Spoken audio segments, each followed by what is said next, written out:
My name is Elena Hartwell, and I need to tell you this story because keeping it inside is destroying me. I'm 28 years old, and 6 months ago I made a decision that changed everything I thought I knew about myself, about love, and about what really matters in this life. I grew up in a small apartment in Brooklyn with my mother, who worked 3 jobs to keep us afloat after my father left when I was 5. I watched her hands age prematurely from cleaning offices at night, her back hunched from waitressing during the day, her eyes tired from sewing alterations in whatever hours remained. She never complained, not once, but I saw the price she paid for our survival. I promised myself I would never be that vulnerable, never be that powerless. Money became my obsession, my shield against the world that had been so cruel to her. I studied finance at community college, working nights as a cocktail waitress at upscale Manhattan hotels. That's where I learned that money moves in circles I wasn't born into, that wealth has its own language, its own rules. I became fluent in that language. I learned to dress the part with thrift store finds that looked expensive, to laugh at jokes I didn't find funny, to make myself invisible when necessary and unforgettable when it mattered. By 26, I had clawed my way to a junior position at a wealth management firm. The pay was decent, but decent wasn't enough. I watched my mother's health failing, medical bills piling up, creditors calling. Decent was another word for drowning slowly instead of quickly. I needed more. I needed security. I needed to win at a game I'd been losing my entire life. That's when I met Richard Blackwood at a charity gala I had no business attending. I'd bought a ticket I couldn't afford because I knew the room would be full of opportunity. He was standing alone by the bar, silver-haired, distinguished, wearing a suit that probably cost more than my yearly rent. 70 years old, maybe older. The programs listed him as a real estate mogul, philanthropist, widower. Net worth in the hundreds of millions. I approached him with a champagne flute and my best smile. We talked about art, about the city, about nothing that mattered. He was charming in that old world way, attentive, asking questions like my answers actually interested him.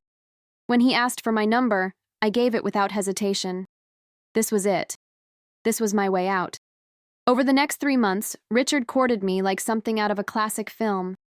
Dinners at restaurants where I couldn't pronounce half the menu. Opera tickets, weekend trips to his estate in the Hamptons. He never pressured me, never made me feel cheap or bought.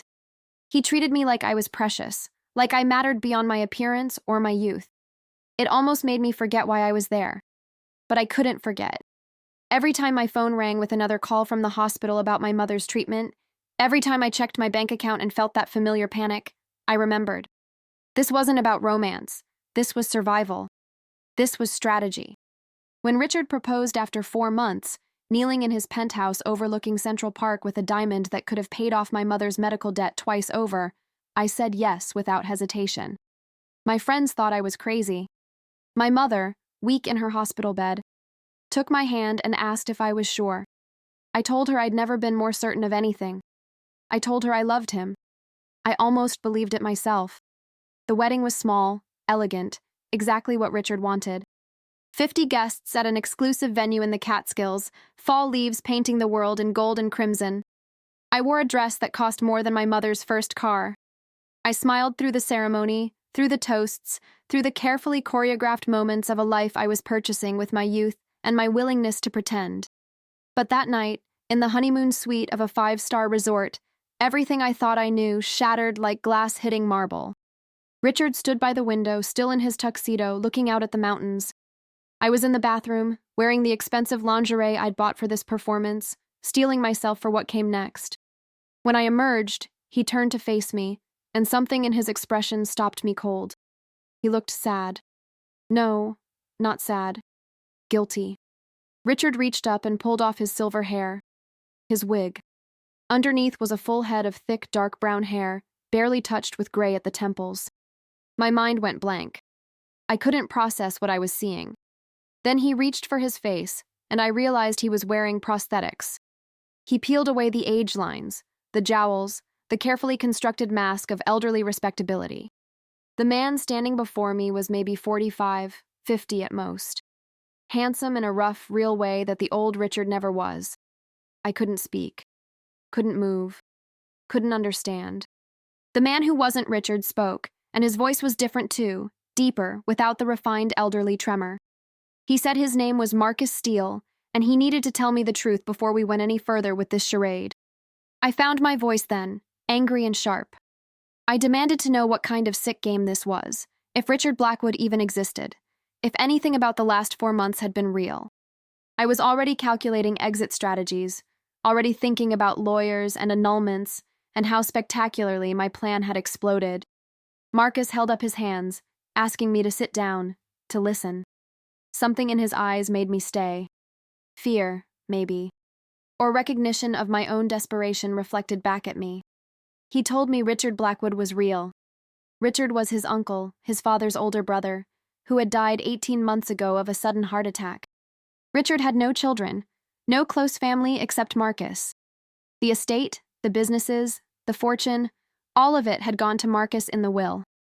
But there was a condition, a final wish from a dying man who had spent his life building an empire but had died alone and full of regrets.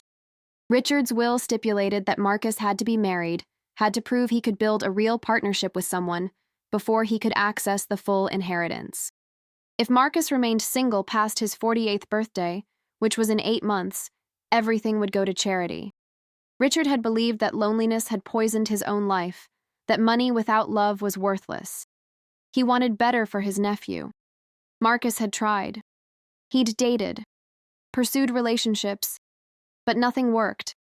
He was too guarded, too shaped by his own rough past to let anyone in. His father had been Richard's younger brother, a man who'd rejected the family wealth and died broke when Marcus was 12. Marcus had grown up in foster care, fought his way through college on scholarships and stubbornness, built a small construction company with his own hands. He and Richard had reconnected late in life, formed an unexpected bond. When Richard died, Marcus inherited everything but couldn't touch it because of that clause. He'd spent a year trying to find someone genuine, someone who might actually care about him beyond the money. But every woman he met saw the fortune first, saw him second, if at all. So he made a desperate choice. He created Richard Blackwood, aged himself 3 decades, and decided to find someone who would marry him for money and nothing else. At least then he'd know where he stood. At least then there'd be honesty in the transaction. He'd planned to tell the truth after the wedding, to offer me a deal.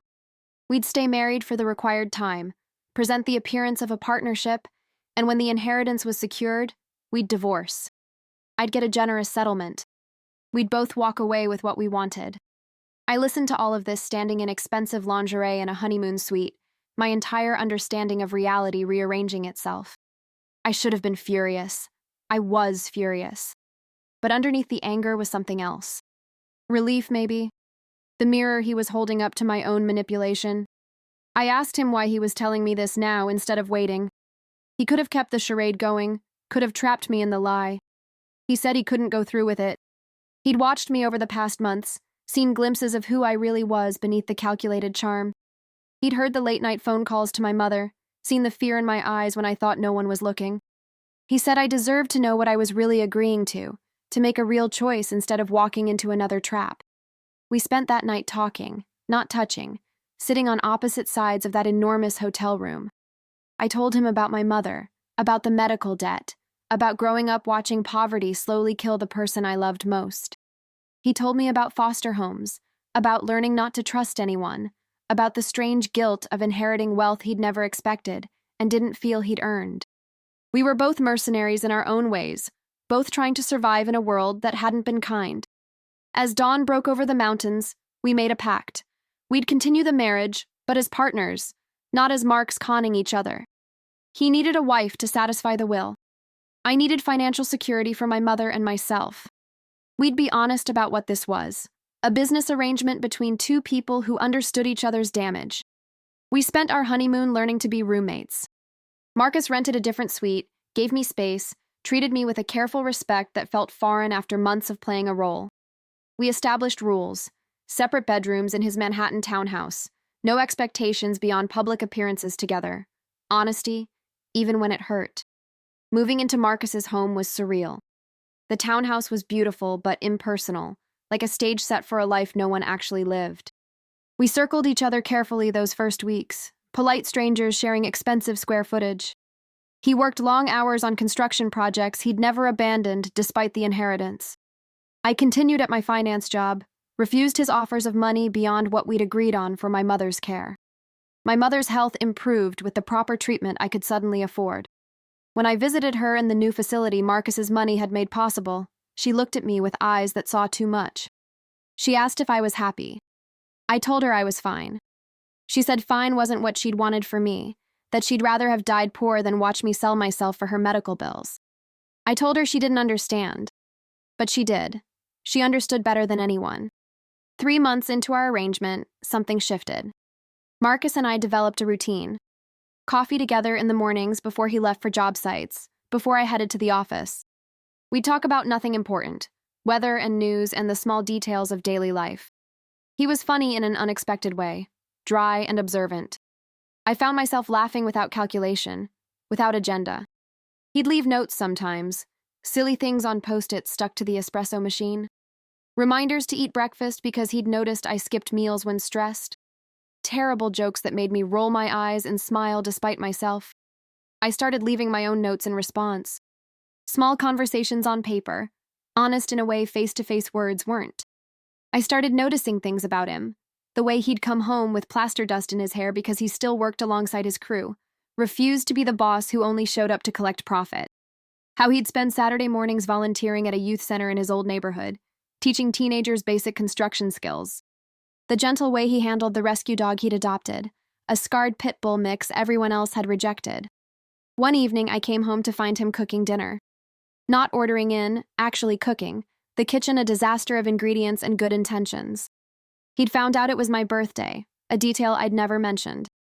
He'd made my mother's recipe for chicken piccata, had called the care facility to get it, spent hours trying to recreate a taste of my childhood. It was terrible. Overcooked and underseasoned and absolutely perfect. I cried, standing in that kitchen, and for the first time in months I wasn't entirely sure why.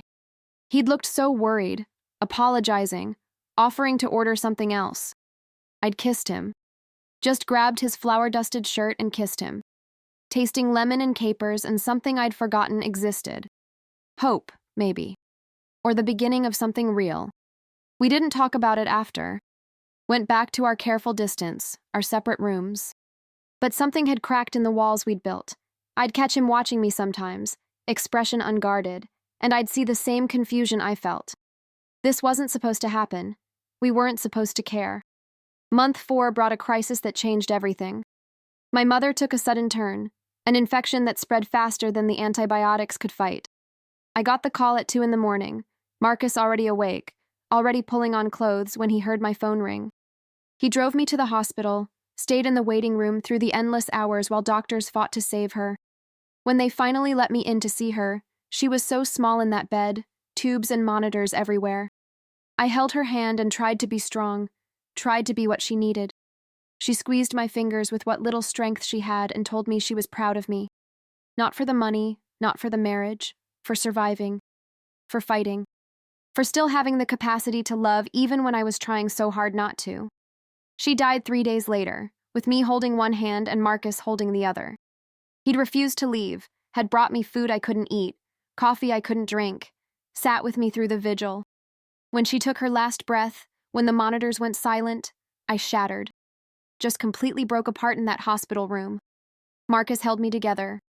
Literally held me while I sobbed, while I raged, while I felt everything I'd been pushing down for 28 years come flooding out. He made the arrangements I couldn't face, dealt with the doctors and the funeral home, protected me from the practicalities of death. The funeral was small. My mother hadn't wanted a fuss. Marcus stood beside me at the graveside, solid and present, asking nothing, offering everything. I realized, standing there watching them lower my mother into the ground, that this man who I'd met through manipulation and lies was the most honest thing in my life. After, at the reception in my mother's favorite restaurant that Marcus had rented out, an older woman approached me. She introduced herself as Margaret, said she'd been my mother's friend from the care facility. She took my hands in hers and told me my mother had talked about me constantly, had been so relieved in those final months to see me happy with a man who clearly loved me. I'd started to correct her, to explain it wasn't like that. But Margaret had continued, saying my mother knew. She'd always known. She'd understood why I'd done what I'd done, had forgiven me for it before I'd even done it. But she'd also seen something I couldn't. She'd seen that somewhere in the transaction, I'd found something real. That Marcus looked at me the way her late husband had looked at her. That I'd stopped performing and started living. That night, back at the townhouse, I couldn't be alone. I found Marcus in his study, going through work papers he couldn't possibly focus on. I asked if I could stay with him, just be in the same room. He'd made space for me on the couch, wrapped me in a blanket, let me exist without expectation. We talked through the night, really talked, no more walls. I told him about my father leaving, about watching my mother sacrifice everything, about the fear that had driven every decision I'd made since childhood. He told me about his father's choice to reject wealth, about growing up knowing comfort existed but wasn't for him, about learning to build things with his hands because it was the only power he could claim. I asked him what he wanted, if he could have anything. Not the inheritance, not the marriage clause, but for himself. He was quiet for a long time, then said he wanted what his Uncle Richard had missed. Real partnership. Someone who chose him, not his money or his name, but him, the broken, scarred, scared parts underneath. I told him I thought I'd been choosing that for months without realizing it. That somewhere between the performance and the arrangement, I'd started looking forward to morning coffee not because of the routine, but because of him. That his terrible jokes made my days better. That watching him with his rescue dog had shown me what real strength looked like. Not the ability to dominate, but the courage to be gentle. We kissed that night, and it was nothing like the calculated kiss in the kitchen. This was honest, terrified. Two people who'd been hiding, reaching for something neither knew how to hold. The next morning, I woke up in his bed. Actually, his bed. Sunlight streaming through windows we'd forgotten to close. Marcus was already awake, watching me with an expression I couldn't quite read. I waited for the panic, the regret, the realization that we'd made a terrible mistake. Instead, I felt calm, clear. He asked what we were doing, if this was real or just another layer of performance. I told him I didn't know, that I'd never been good at real, that I'd spent my whole life playing roles to survive. But I wanted to try. Wanted to learn how to be honest, even if I failed, even if it hurt. We decided to start over, not the marriage, that was still legally binding and still serving its purpose. But us. We'd date properly, learn each other without the pressure of the arrangement or the weight of all the lies that had brought us together. It felt ridiculous and necessary all at once. Marcus took me to breakfast at a diner in Queens, nothing fancy, just good food and honest conversation. He told me about his projects, the buildings he was restoring in neighborhoods people had written off, how he wanted to create affordable housing, to give kids like he'd been a chance at stability. I told him about a nonprofit idea I'd been developing, using my finance skills to teach financial literacy in underserved communities. Things we'd never shared in all the months of our arrangement. The diner was called Tony's, and it had been there since the 1950s. Marcus knew the owner, had helped renovate the kitchen 2 years ago when a fire nearly shut them down. The owner, a woman named Rosa with silver hair and laugh lines around her eyes, brought us coffee without asking, and winked at Marcus like she knew secrets I didn't. He was embarrassed.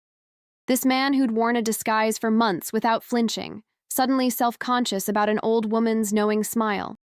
I asked what that was about, and he admitted he'd been coming here every Sunday for years.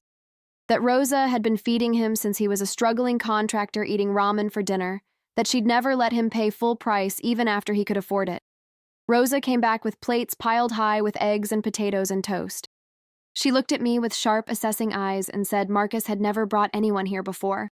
That this place was his place, his sanctuary from the pressure of Richard's legacy and the weight of all that money. That if he was sharing it with me, I must be important. I didn't know what to say to that.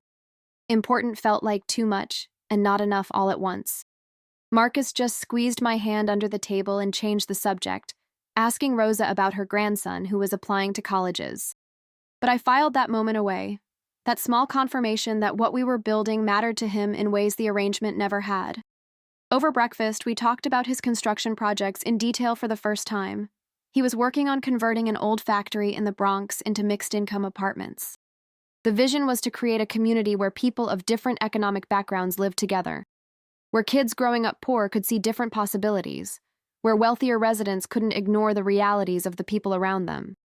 Marcus explained the challenges, the zoning battles, the investors who wanted him to go fully luxury and maximize profit. He'd been fighting them for months, using his own money to keep the project true to his vision. Richard's inheritance would let him do it right, create something that actually served the community instead of displacing it. I watched his face light up as he talked about solar panels and community gardens and a ground floor space for local businesses. This was who he really was, not the old man persona, not even the careful businessman. This was Marcus at his core, someone who believed buildings could change lives because the right building had changed his. He told me about the youth center he'd lived above as a teenager, after his worst foster placement. The director, a man named James, had given him a key and a corner to sleep in when he'd aged out of the system at 18. Had taught him to use tools, to build things, to see construction as creation instead of just labor. That center had closed 5 years ago due to funding cuts, and Marcus had been trying to recreate it ever since. I shared my nonprofit idea in more depth than I'd ever articulated it before. How I wanted to teach financial literacy, yes, but also the unspoken rules of wealth. The networking, the confidence, the way rich people talked about money versus how poor people did. All the things I'd had to learn the hard way, scraping my way into rooms I didn't belong in. Marcus listened with full attention, asking questions that showed he understood not just the idea but why it mattered to me. He suggested combining our visions, creating financial literacy programs in the buildings he was developing, making it part of the lease agreement, optional but encouraged, building community and capability together. It was the first time I'd felt like a real partner in something, not just playing a role or providing value in exchange for security. We sketched out ideas on napkins, talked over each other in excitement, built castles in the air that felt almost possible with Richard's resources behind them. We went to museums and argued about art. Marcus had strong opinions about modern art, thought most of it was pretentious nonsense.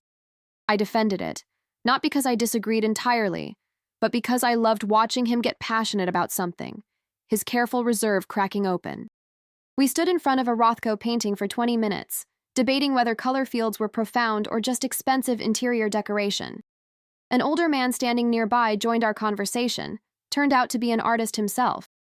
He said the best part of art wasn't the piece itself, but the conversations it sparked, the way it made people reveal themselves through their reactions.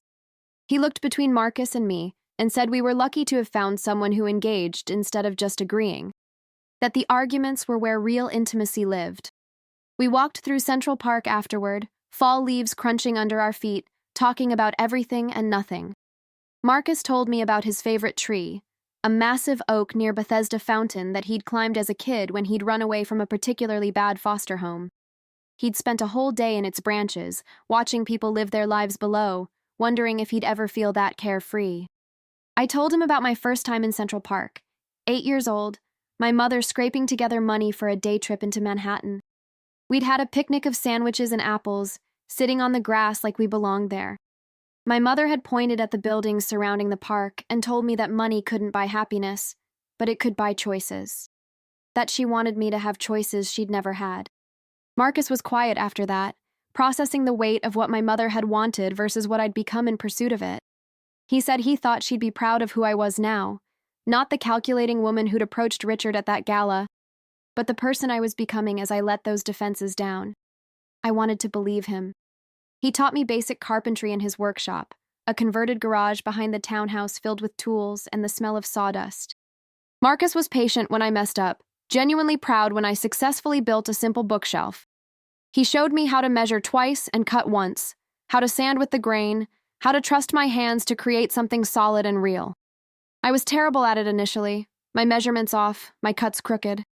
I'd spent my life working with numbers and abstractions, had no experience making physical things.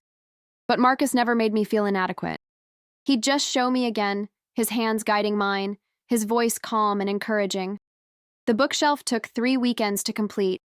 It was wobbly and imperfect, the shelves not quite level, the joints visible where they should have been seamless.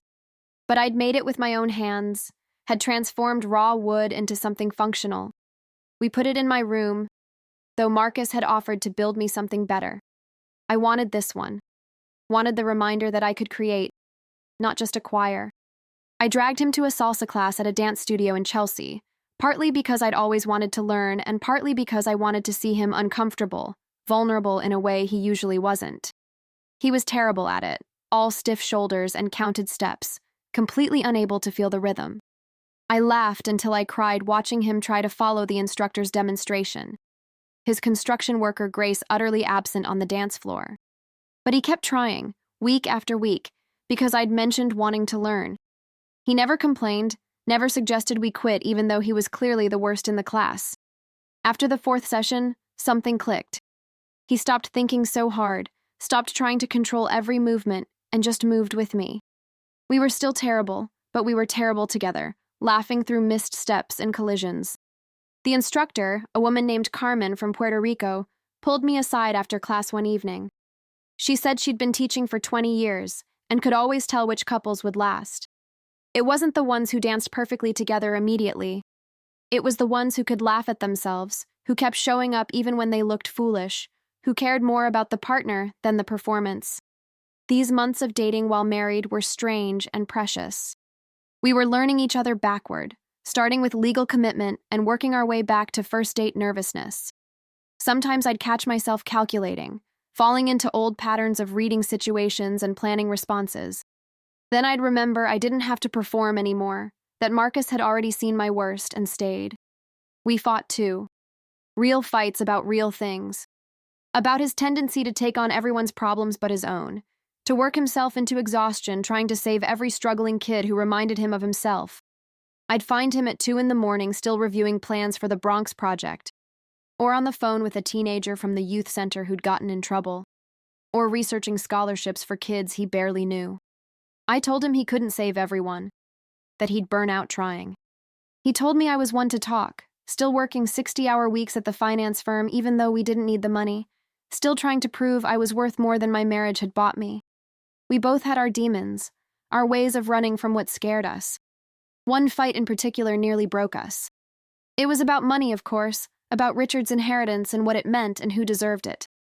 We were planning the nonprofit and the construction projects, talking about millions of dollars like it was normal. I'd made a comment about being careful, about not being stupid with money we hadn't earned. Marcus had gone cold in a way I'd never seen. Asked if I thought he didn't deserve the inheritance, if I saw him the way his father had seen Richard, as someone corrupted by wealth he hadn't worked for. I'd tried to backtrack, to explain I'd meant we both needed to be thoughtful about the responsibility. But the damage was done. He'd left the townhouse, hadn't come back for 2 days. Wouldn't answer my calls, my texts, my increasingly desperate messages. I'd panicked, convinced I'd destroyed the fragile thing we were building, that my instinct to protect through control had poisoned the first real relationship I'd ever had. When he finally came home, he looked exhausted. Said he'd been at the Bronx site, sleeping in the construction trailer, trying to figure out who he was. Richard's nephew, his father's son, his own man. All of it tangled together with money he didn't ask for and responsibility he didn't know how to carry. We'd talked through the night again, seeming to be our pattern for every crisis. He told me about his father's anger at Richard, how he'd seen wealth as inherently corrupt, had believed poverty was more honest than comfort, how he'd died bitter and alone, convinced his principles had cost him everything, but unable to let them go. Marcus was terrified of becoming either man, the wealthy uncle who'd died with regrets, or the principled father who'd died with nothing. I told him he didn't have to choose between them, that he could honor both while being neither, that Richard had given him the resources to do the work his father had believed in, that using wealth to create opportunity wasn't corruption, it was transformation, that he was already doing it, already proving money could be a tool for good instead of just accumulation. He'd cried.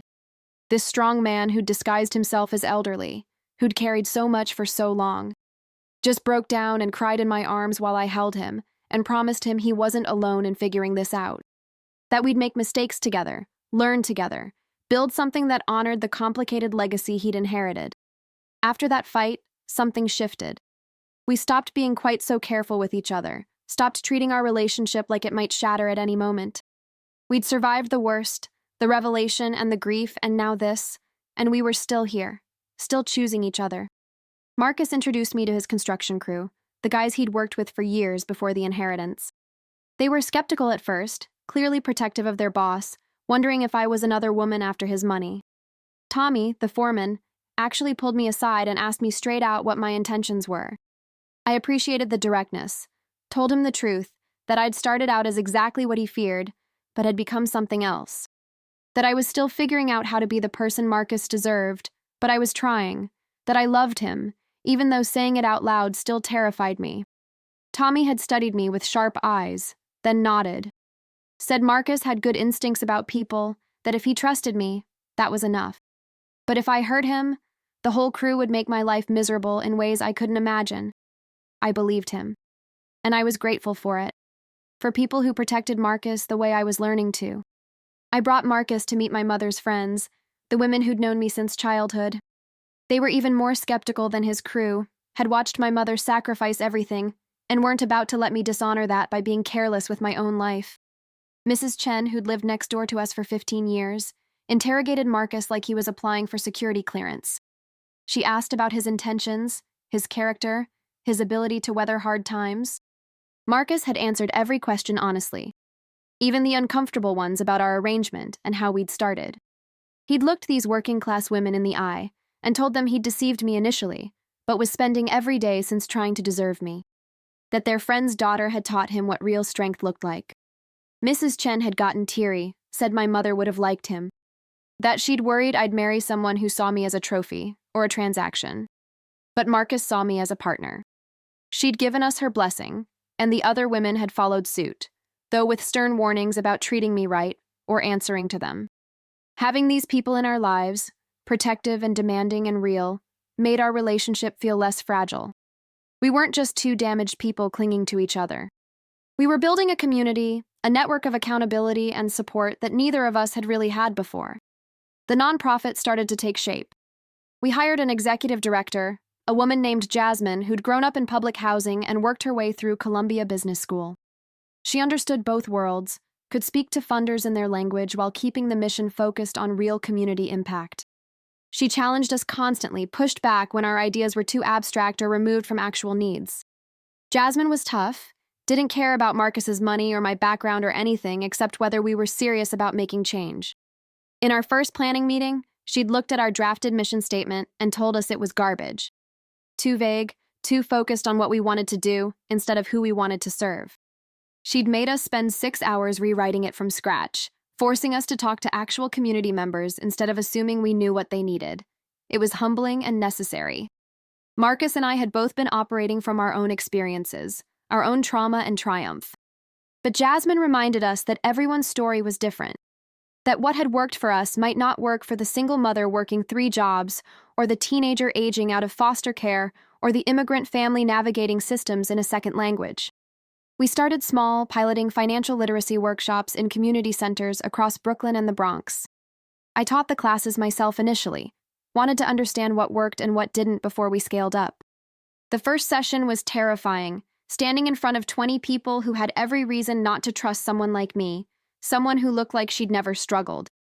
But I told them my story, not the sanitized version, the whole thing. Growing up poor, watching my mother work herself to death, calculating my way into wealth through a marriage I thought was transactional. Learning that money didn't fix the fear, didn't erase the instinct to hoard and protect and never feel secure. That I was teaching them not because I had all the answers, but because I wished someone had taught me earlier. The room was quiet when I finished.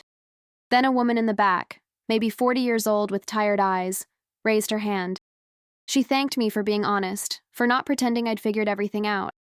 She said she'd been to other financial literacy classes where instructors who'd never been poor told her to just stop buying coffee or to save more. Like it was that simple.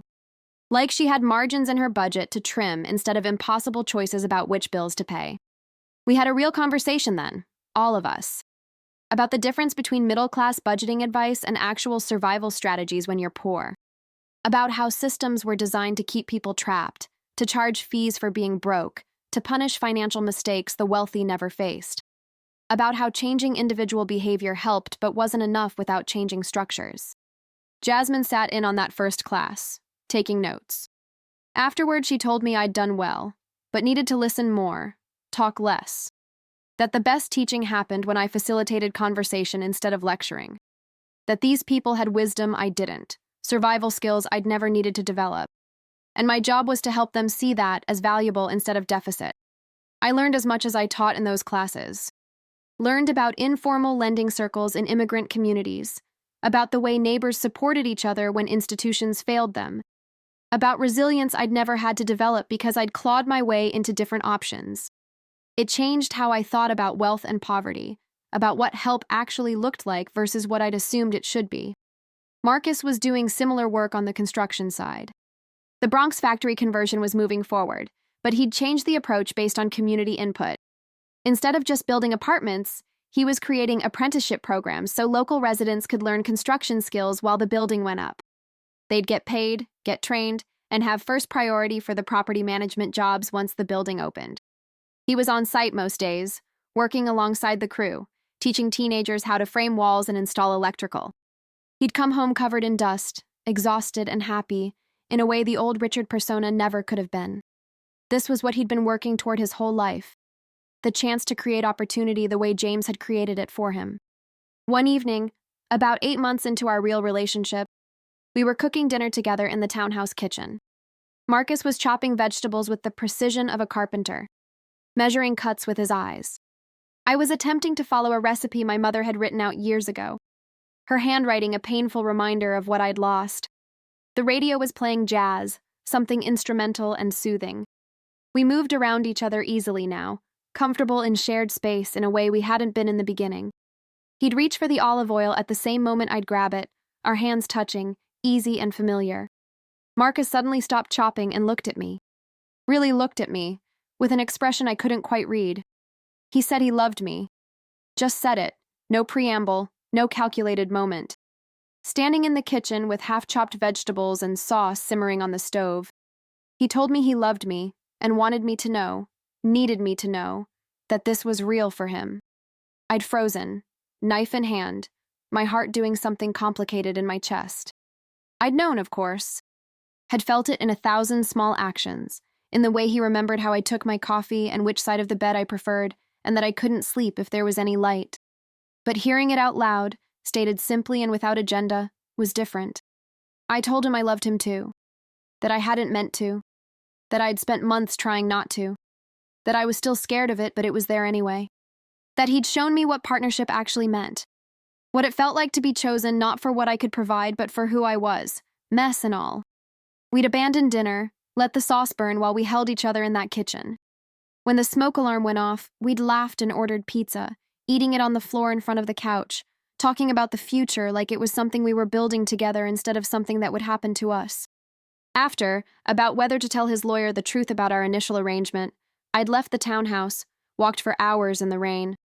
I was scared, not of losing the money but of losing him, of having this tentative, precious thing shatter because I'd insisted on honesty when a comfortable lie would have worked fine. I ended up at my mother's grave, soaking wet and lost. The cemetery was empty, just me and rows of stones marking lives that had mattered to someone. My mother's was simple, her name and dates and a line I'd chosen. She gave everything so I could choose. I sat on the wet grass and talked to her the way I used to when she was alive. Told her about Marcus, about the inheritance, about the choice between truth and security. Asked her what to do, even though I knew she couldn't answer. Knew she'd never answer again. We fought too. Real fights about real things. About his tendency to take on everyone's problems but his own. About my instinct to calculate the angles even when there was no game to play. About fear and trust and whether two people as damaged as us could actually build something whole. After one particularly brutal argument about whether to tell his lawyer the truth about our initial arrangement, I'd left the townhouse, walked for hours in the rain. Ended up at my mother's grave, soaking wet and lost. I'd asked her what to do, this woman who'd never lied to me even when lies would have been easier. I knew what she'd say. She'd say the truth was the only foundation worth building on. That lies, even comfortable ones, would eventually collapse under their own weight. That I deserved better than a life built on deception, even if the deception was working. I went back to Marcus, still dripping rainwater on his expensive floors, and told him we had to come clean. Had to tell the lawyers that our marriage had started as a scheme, that we'd both been manipulating the situation. Even if it meant losing the inheritance, even if it meant invalidating the will. He'd looked at me like I'd lost my mind, asked if I understood what I was suggesting, what it would cost. I told him I understood exactly. I was suggesting we choose integrity over money, choose each other over wealth, choose the terrifying possibility of real love over the comfortable certainty of a transaction. We met with Richard's estate lawyer the next day, both of us nervous, both committed. We laid it all out, the whole messy truth. The disguise, the arrangement, how we'd started in deception and somehow stumbled into honesty. We waited for the consequences, for the will to be invalidated, for everything to fall apart. The lawyer, an older woman named Patricia Chambers who'd known Richard for decades, had listened without interrupting. When we finished, she'd sat back in her chair and smiled. Actually smiled. She said Richard would have loved this, the cosmic joke of it all. She explained that Richard's real concern hadn't been about romance or even traditional marriage. He'd wanted Marcus to find partnership, to build something with another person based on mutual respect and honesty. He'd seen too many marriages built on lies, including his own long-ago divorce. What we were describing, the journey from deception to truth, was exactly what Richard had hoped for. Growth, change, the courage to be vulnerable. The will stood. The inheritance was secure. But more than that, we were free. Free from the secret, from the weight of the lie, from the fear that truth would destroy what we were building. 6 months after that night in the honeymoon suite, Marcus and I stood in the same Catskills venue where we'd gotten married, same fall colors, same crisp air. But this time, we were renewing vows we actually meant. In front of the people who mattered, my mother's friends, Marcus's crew, the kids from his youth center program. I wore a simple dress I'd chosen myself, not because it was expensive, but because I loved it. Marcus wore a suit he'd owned for years, no disguises, no prosthetics, just him, just us. When the officiant asked if I took this man, I said yes, without calculation, without agenda, just yes. I choose you, I choose us, I choose the messy, complicated, beautiful reality of building a life together. Our first dance was to a song we'd discovered together, something neither of us had heard before. We were terrible dancers, kept stepping on each other's feet, couldn't stop laughing. It was perfect. I think about that night often now, a year later. The night Marcus pulled off his wig and showed me the truth. How terrified I'd been, how angry, how completely unprepared for honesty. How that moment of revelation had started a cascade I never could have predicted. We're still figuring it out, still learning how to be partners instead of players. Marcus still works construction, refuses to be the kind of wealthy person he grew up resenting. I started my nonprofit, teaching financial literacy to kids who remind me of who I was. We argue about money sometimes, about how to use Richard's legacy responsibly. We're building affordable housing, funding scholarships, trying to honor a man who understood that wealth without purpose was just accumulation. The townhouse is a home now, not a stage set. Full of Marcus's rescue animals, he couldn't stop at just one. Full of my books and his tools and the life we're making together. We still have separate spaces when we need them, still respect each other's need for solitude. But we choose to come together, every day, in ways that matter. I visit my mother's grave every week, tell her about my life, about the nonprofit, about Marcus, about the woman I'm becoming. I think she'd be proud, not because I married money, but because I learned to choose love over fear. Because I found the courage to be honest, even when lies would have been easier. Sometimes I wonder who I would be if Marcus had never revealed himself. If we'd continued the charade. Would I have gone through with it, married an old man for money, spent years maintaining a performance? Would I have eventually felt something real for the mask he was wearing? Or would I have stayed hollow, successful but empty? I'm grateful I never had to find out. Grateful for that moment of truth, terrifying as it was. Because it forced me to confront who I'd become, the calculating mercenary I'd turned myself into. And it showed me another possibility, a different way to be in the world. Marcus says I saved him too. Says watching me over those months, seeing the person beneath the performance, reminded him that connection was worth the risk. That his uncle's wish wasn't a burden, but a gift. A final push toward the life he'd been too scared to claim. We're teaching a class together now, at the youth center, financial literacy and basic construction skills. Showing kids who've been told they're nothing that they can build their own futures, literally and figuratively. Last week, a girl who reminds me painfully of my younger self asked how we made it, how we got from where she was to where we are.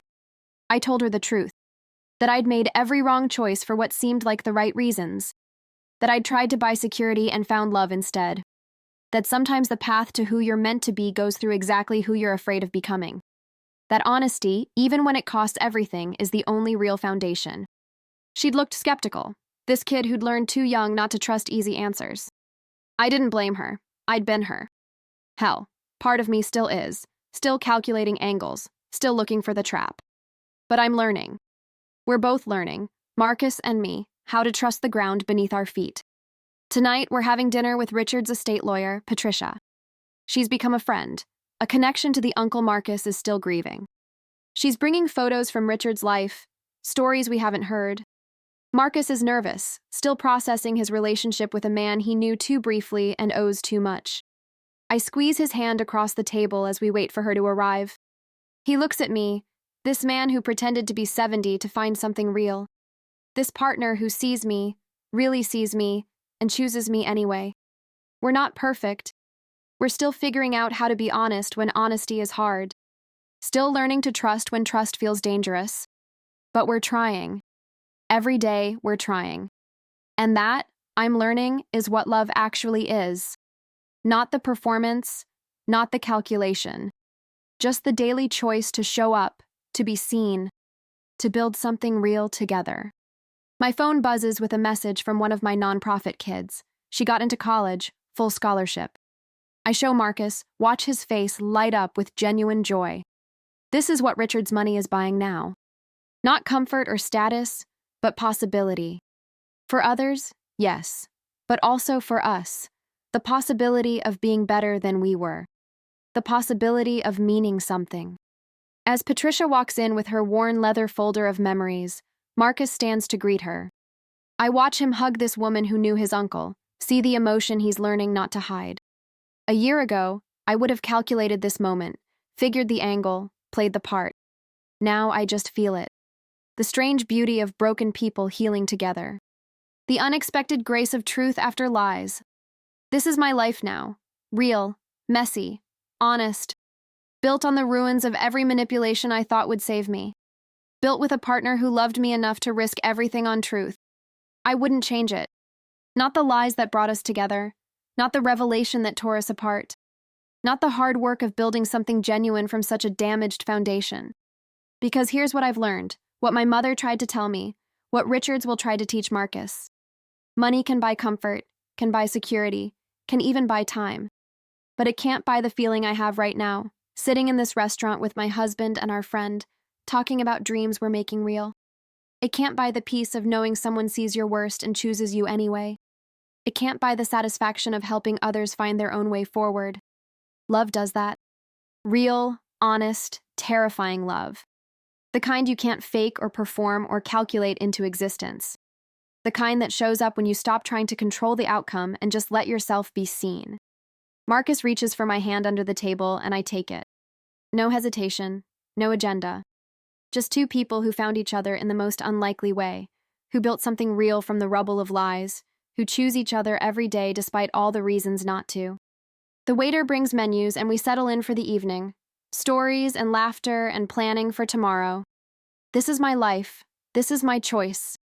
And I've never been more certain of anything. My name is Elena Steele, and this is my story. Not the story I planned, not the story I thought I wanted, but the one I needed. The one that saved me. The one that taught me that sometimes the truth we're running from is the only thing that can set us free. And I'm grateful. For all of it. Every mistake. Every moment. Every terrifying step toward honest love. Because this, right here, is worth more than any fortune I tried to marry.